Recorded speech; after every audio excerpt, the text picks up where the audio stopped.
you, Mama.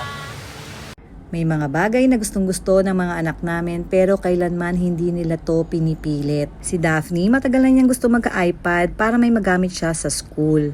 Sobrang tinitipid niya yung baon niya para lang makaipon, pambili ng iPad. Kaya nung pumutok ang balita na magtataas daw ng presyo ang mga gadgets, alam ko nag-worry siya.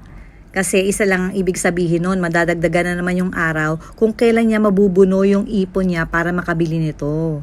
Kaya nung tinanong ko siya, magkano na ba yung pera niya, malayong-malayo pa nga pala talaga sa presyo ng bibilhin niya.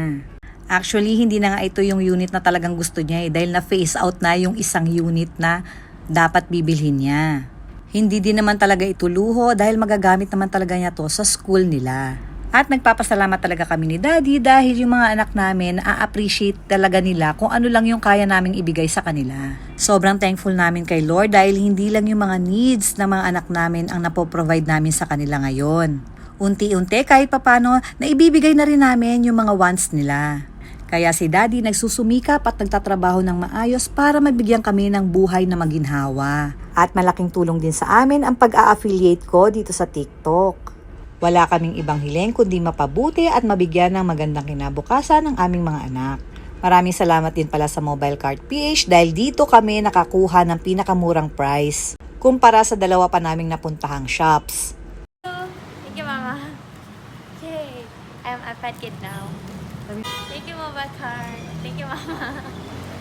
Siyempre kung binilhan natin si Daphne, dapat meron din tayo para kay Zach. Tinanong ko siya kung gusto niya rin ng iPad pero laptop na lang daw.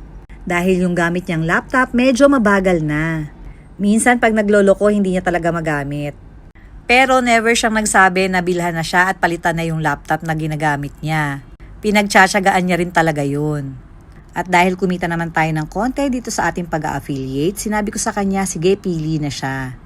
Pero dahil kabibili lang namin nung kay Daphne, sabi ko sa kanya baka sa isang araw na lang namin bilhin yung laptop niya. Tignan lang muna namin yung price at pag-iipunan ko pa.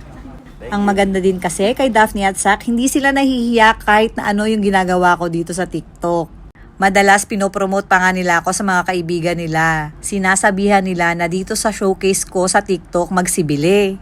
At sila rin talaga ang unang mga likers ng mga post ko. Nakapili na nga si Zach, HP daw ang gusto niya. Tapos nagulat siya dahil nagpahingi na ako ng bagong stock. Sabi niya, Mama, akala ko ba hindi pa natin bibilin ngayon?